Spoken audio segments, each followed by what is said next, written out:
Field trip nga nila Kuya Janjan ngayon at alas-3 nga ang call time nila sa school. Kaya naman alauna pa lang ay nag-ayos na ako. Lug pa nga si Kuya Janjan ng mga oras na to. Kaya naman ayan at nagpa-aura-aura muna ako dito. Charis. Anyway, ito nga kakabili ko lang din pala tong damit na to at ngayon ko lang din siya sinubukan at talaga namang nagandahan din ako. Tapos bumili rin nga pala ako ng white shoes para kay pang terno dito at white na nga tong kinuha ko para kahit saang damit ay pwedeng gamitin. Nasa 200 plus nga lang din yan mga mi at in fairness maganda ang quality at hindi siya masakit sa paa. Tapos sinubukan ko nga rin pala itong isang kulay na binili ko pero parang mas bet ko yung kulay blue para terno doon sa uniform nila Kuya Janjan. Bali nung December 11 pa nga pala tong video na to mga mi, kaya naman huwag kayong magtataka kung meron nga kayong makitang Christmas tree dito sa tabi ko. But anyway, nakaligo na nga rin pala ako ng mga oras na to kaya naman ayan at mag-aayos lang ako ng kaunti. Bali naglagay lang ako dyan ng sunscreen kasi nga panigurado mamaya ay talaga namang napakainit. Tapos eto, nakilay lang din ako pagkatapos eto na rin yung ginagamit kong pang nose line para namang magkaroon ng nose kahit kaunti.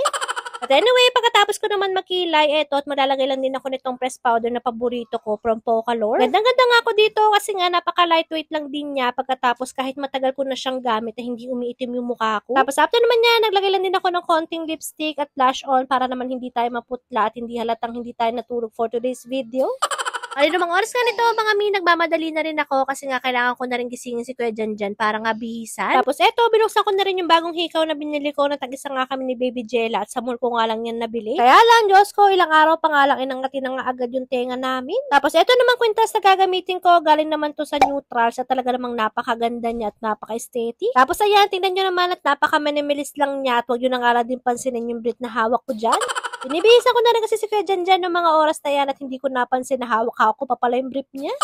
Tapos eto, tapos na nga kami mag-ayos at ready to go na, kaya lang yung isip at puso ko parang hindi pa handang umalis. First time ko na din kasi naiiwanan nga to si Baby Jella ng matagal, kaya naman ng mga oras na to, hindi ko talaga alam kung ano yung mararamdaman ko. Tawa-tawa pa nga siya ng mga oras na to at nagbababay pa sa akin, pero alam nyo ba na hindi yan nakatulog hanggang sa mag-umaga na? Alam mo, habang nasa biyahe kami ng mga oras na yon, talaga namang hindi rin ako mapakali kasi hindi din talaga ako sanay na wala siya sa tabi ko. But anyway, hinatid na nga rin pala kami ni Dada dito nga sa school nila Kuya Janjan at pagkadating nga namin dito, wala nga yung bus. Wala nga rin ibang tao dito, mga mi, or kahit mga estudyante, kaya naman kinabahan ako ng malala. Tapos, ayun naman pala, yung mga estudyante ay nandun pala sa loob ng school, kaya naman wala palang tao dito sa labas. But anyway, maya-maya din, eto, tagsidatingan na rin yung mga bus at nagpark lang din muna sila ng maayos. At eto naman si Kuya Janjan rin, nagpa-picture muna dito kay Santa Claus. Tapos, eto, nung okay na, pinakit na rin kami isa-isa at dito nga kami sa basic sasakay. Tapos, pagkasakay naman namin, bigla ko naalala nung bata ako at grabe, sobrang bilis lang din talaga ng panahon kasi dati si mama yung kasama ko kapag nagpi-field trip. Tapos eto, ngayon yung anak ko naman yung sinasamahan ko. But anyway, sa Subic, Pampanga pala yung first destination namin at ng mga oras na to, nandito kami sa May Apalit, Pampanga gas station. Bali, nag-stop over lang din kami dito saglit para sa mga gustong umihi at bumili ng almusal. Muntikan pa nga kami maiwan dito mga mi, kaya naman na yan po, natakbo kami dalawa dito kasi nga paalis na kami. Tapos fast forward naman mga mi, tumuloy na nga kami sa pagbabiyahe at grabe, sobrang ganda nga nitong dinaanan namin. Tutulong nga sana ako ng mga oras sa to, kaya lang sayang naman kung hindi ko nga makikita at hindi ko nga maipakita sa inyo. Malapit na rin kasi kami sa Subic ng mga oras na to, kaya naman hindi na rin ako natulog at in-enjoy ko na lang din itong magagandang views. But anyway, maya-maya din, eto, nakarating na rin kami dito sa Subic Safari. Kaya lang, bibitayin ko muna kayo mga mi, kaya naman hanggang dito na lang muna. So, yun lang. Salamat. God bless!